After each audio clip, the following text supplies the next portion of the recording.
સમગ્ર ગુજરાત રાજ્યમાં બીજો અને ભાવનગર શહેરમાં સૌ પ્રથમ વખત અશાંત ધારા હેઠળ આવતી મિલકત છે તેને મંજૂરી વગર તબદીલ કરીને વેચાણ કરવાનો જે મામલો છે, જેને લઈને ભાવનગરના એસપી નિતેશ પાંડેએ લાલ આંખ કરી છે અને ગુનો દાખલ કરવામાં આવ્યો છે, જેની વિગતે વાત કરીશું અમારા અહેવાલમાં।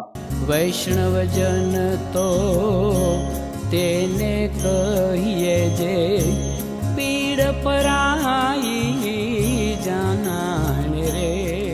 નમસ્કાર દર્શક મિત્રો, નવજીવન ન્યૂઝમાં આપનું સ્વાગત છે। હું છું આપનો યશપાલ સિંહ ચૌહાણ। ભાવનગર શહેરમાં છેલ્લા 2 દિવસથી અશાંત ધારા હેઠળ આવતી મિલકતને લઈને જે મંજૂરી આપી દેવામાં આવી છે, જેને લઈને ભાવનગરના એસડીએમ પ્રતિભા દહિયા છે, તેના ડ્રાઈવર છે, તેનો કથિત ઓડિયો અને વિડીયો છે તે વાયરલ થયો હતો, જેને લઈને ભાવનગર સહિત ગાંધીનગર સુધી છે ખળભળાટ મચી જવા પામ્યો છે। ભાજપ સરકાર છે તે ઝીરો ટોલરન્સની વાત કરતી હોય છે। અશાંત ધારો છે તે ભાવનગરના લાવવા માટે અનેક નેતાઓના ચપ્પલના તળિયા ઘસાઈ ગયા બાદ ભાવનગરમાં પૂર્વ તેમજ પશ્ચિમ વિસ્તારમાં અશાંત ધારો લાગુ કરવામાં આવ્યો હતો, પરંતુ આ સ્થિતિ છે તેમાં બદલાવ આવવાને બદલે ઉલટી ગંગા છે તે ભાવનગરમાં વહી રહી હતી। ભાવનગરની જે એસડીએમ કચેરી આવેલી છે તેના પ્રતિભા દહિયા જે આઈએએસ અધિકારી છે, તેના ડ્રાઈવર છે મોમીન નામનો જે વ્યક્તિ છે, 14 લાખ રૂપિયા જેટલી માતબર રકમ છે તે લેતો હોવાનો કથિત ઓડિયો અને વિડીયો છે તે વાયરલ થયો હતો અને તે ક્રેસન્ટ વિસ્તારમાં આવેલો એક 1250.50 ચોરસ મીટર વારનો જે બંગલો છે તેની મંજૂરીની જે કાગળ છે તે વોટ્સઅપમાં મોકલી અને કહેવામાં આવ્યું હતું કે તમને મંજૂરી મળી ગઈ છે। આ બાબતે પૈસામાં વાંકું પડતા, નકદ નારાયણમાં છે તે વાંકું પડતા સમગ્ર કિસ્સો છે તે પ્રકાશમાં આવ્યો હતો। જે બિલ્ડર છે સલીમ ગનિયાણી કરીને, તેણે આ બંગલો છે તે ખરીદ્યો હતો તેવી જ વાત છે તે સામે આવી રહી છે। આ જ સલીમ ગનિયાણીના ભાગીદારનો પણ એક જે બંગલો છે ક્રેસન્ટ વિસ્તારમાં આવેલો છે, તેમાં જે 6 મહિના પહેલા છે તે ભાવનગર પોલીસને એક અરજી મળી હતી કે આ જે વિસ્તારમાં અશાંત ધારો લાગુ હોવા છતાં એક પ્રોપર્ટી છે તે વેચવામાં આવી છે અને તે પ્રોપર્ટીમાં ગેરકાયદેસર રીતે આમ અશાંત ધારાની મંજૂરી ન મળી હોવા છતાં પણ જે અન્ય સમાજના જે લોકો છે તેઓ રહેવા આવી ગયા છે અને 93 લાખ રૂપિયામાં પ્રોપર્ટી છે તે વેચવામાં આવી છે। અને ત્યારબાદ ભાવનગરના એસપી નિતેશ પાંડેએ તપાસ છે તે ભાવનગર એલસીબીને સોંપવામાં આવી હતી અને ગઈકાલે છે તે ભાવનગર એલસીબીએ જે 1 મહિના પહેલા ભાવનગરના એસડીએમને જે રિપોર્ટ આપ્યો હતો આ મિલકતને લઈને, જેને લઈને તાબડતોડ ઘોર નિંદ્રામાંથી જાગેલા એસડીએમ તથા તેના જે સિટી મામલતદાર છે તેઓ જાગ્યા હતા અને તેઓએ છે તે ભાવનગરના બી ડિવિઝન પોલીસ સ્ટેશનમાં એક તેવા મતલબની ફરિયાદ નોંધાવી હતી કે રાજસિંહ ધર્મેન્દ્રસિંહ ગોહિલ નામનો જે યુવાન છે તેણે કોઈ પણ પૂર્વ મંજૂરી છે તે મેળવ્યા વગર છે તે 93 લાખ રૂપિયામાં પોતાનું જે મકાન છે તે અલારખાભાઈને વેચી નાખ્યું છે અને તેનો સાતા ખર્ચ છે તે પણ કરી નાખ્યો છે।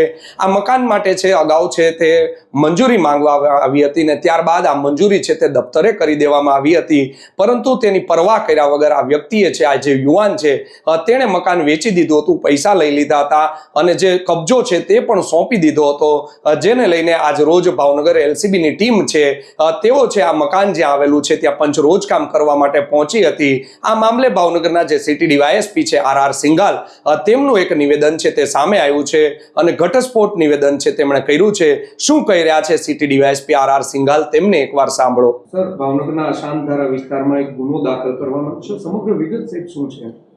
ઘોઘા પોલીસ સ્ટેશનના જે ક્રેસન્ટ જે વિસ્તાર જે છે તેમાં એક અશાંત ધારા હેઠળ ગુના દાખલ થયેલા છે, જેની વિગત એ ટાઈપની છે કે જાન્યુઆરી માસમાં માનનીય એસપી સાહેબ નીતિશ પાંડે સાહેબને એક અરજી જે છે મળેલી, જેમાં હકીકત એવી હતી કે પ્લોટ નંબર 567/A એના માલિક જે છે તેણે આ અશાંત ધારો હોવા છતાં ગેરકાયદેસર રીતે સરકારની પૂર્વ મંજૂરી વગર વિધર્મીને આ મકાનનો કબજો આપેલો છે, વેચી દીધેલો છે અને હાલમાં આ વિધર્મી ત્યાં રહે છે।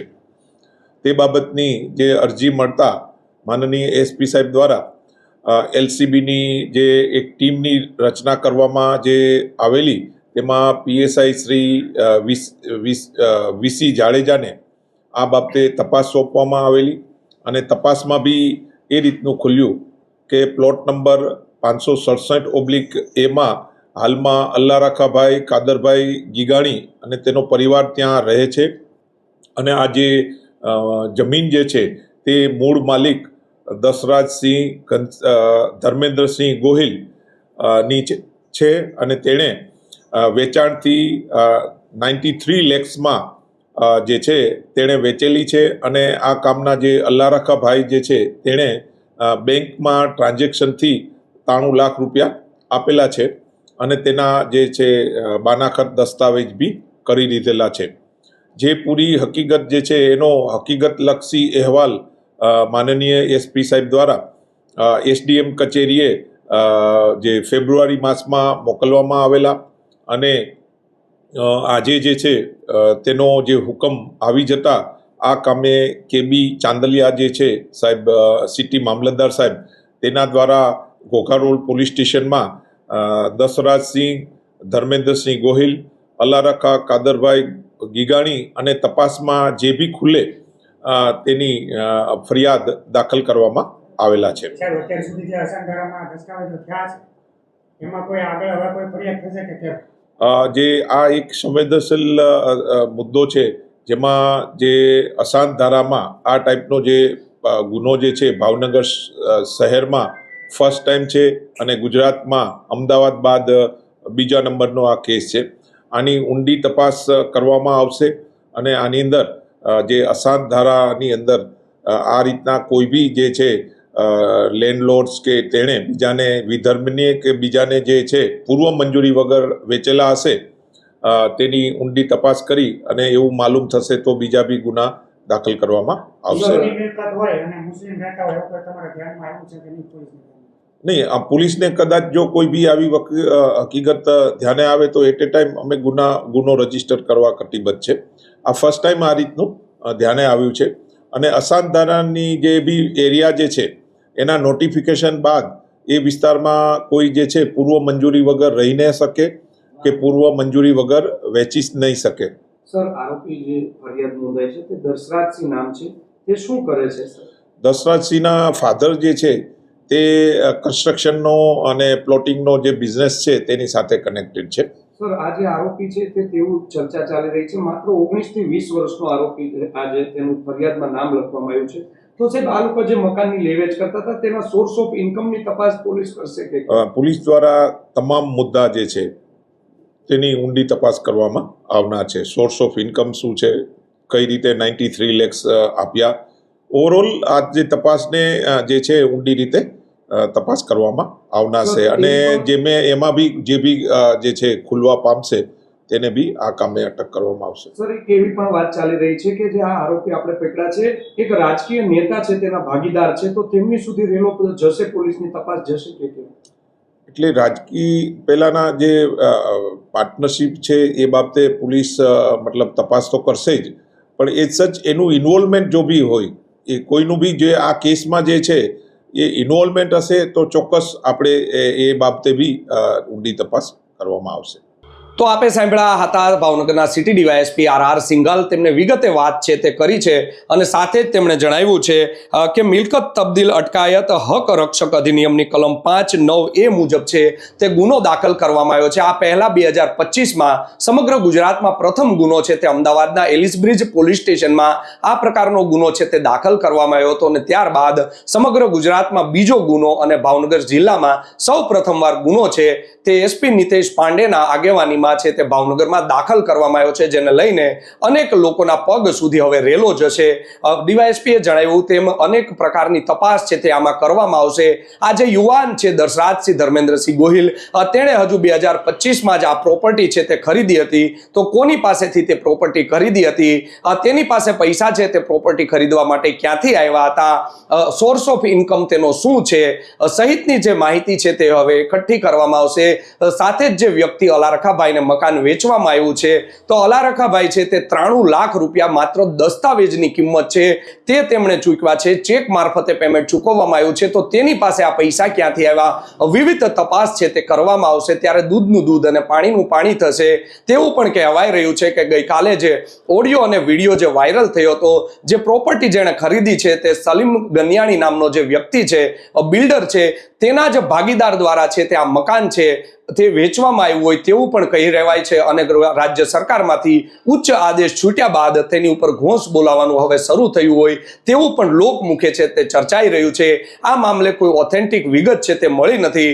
જે અમારા પોલીસના સૂત્રો છે તેમજ અન્ય જે અમારા સૂત્રો છે તેની પાસેથી આ પ્રકારની જે વિગત છે તે મળી રહી છે. આ મામલે મેં જે અગાઉ પણ નવજીવન ન્યૂઝે સમાચાર કર્યા હતા કે એક રાજકીય માણસ છે, ભાવનગરનો ખૂબ જ મોટો માણસ કહેવાય છે, તે પણ આ જે વ્યક્તિ છે તેને બચાવવા માટે છે તે ભાવનગરની LCB ઓફિસ ખાતે પહોંચ્યા હતા અને જ્યારે પત્રકારો ત્યાં પહોંચે છે ત્યારે તેઓ ત્યાંથી છે તે છટકી જાય છે અને ભાગી જાય છે.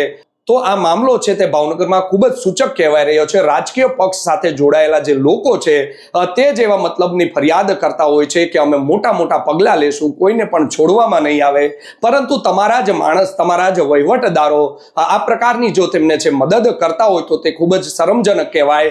રાજ્ય સરકાર હોય તેમણે પણ ભાવનગરમાં છે તે આ નોંધ લેવી પડશે કે ક્યાં નેતા છે કે તે લોકો છે તે આવા લોકો છે તેને છોડાવવા માંગતા હોય છે, તેમને છાવરવા માંગતા હોય છે અને ભલામણો કરતા હોય છે તેની પણ નોંધ લેશે ત્યારે જ સમગ્ર કિસ્સો છે તે બહાર આવશે. થોડા જ સમયમાં હવે ભાવનગરમાં મહાનગરપાલિકાની ચૂંટણી આવી રહી છે.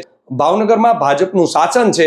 ભાજપ કહેતી હોય છે કે અમે છે તે અશાંત ધારો લાવ્યા છીએ, દરેક ચૂંટણીમાં પણ તેની વાત થતી હોય છે, પરંતુ શું તેમના પણ કોઈ નેતા આમાં સામેલ છે કે કેમ તેની પણ તપાસ છે તે શહેર ભાજપે પણ કરવી જોઈએ કે અન્યથા આ માત્ર અફવા જ છે.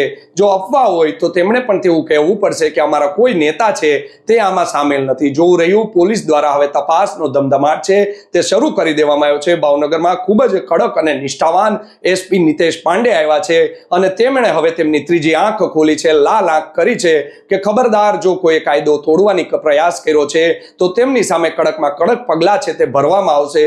અનેક એવા લોકો છે, અનેક રાજકીય લોકો છે, તેઓ પણ પોલીસને ભલામણનો દોર છે તે શરૂ કરી દેશે, પરંતુ આ નિતેશ પાંડે છે જેઓ કોઈ પણ ખોટી પ્રવૃત્તિ છે તે ચલાવી નથી લેતા તેવું પણ હવે લોકમુખે ચર્ચાઈ રહ્યું છે. જોવું રહ્યું આગામી સમયમાં ભાવનગર પોલીસ આ મુદ્દે ભાવનગર પોલીસ છે તે કેટલું ઊંડાણપૂર્વક તપાસ છે તે કરે છે અને કેટલા લોકોનો નામ છે તે આમાં ખુલે છે તે તો આવનારો સમય જ કહેશે.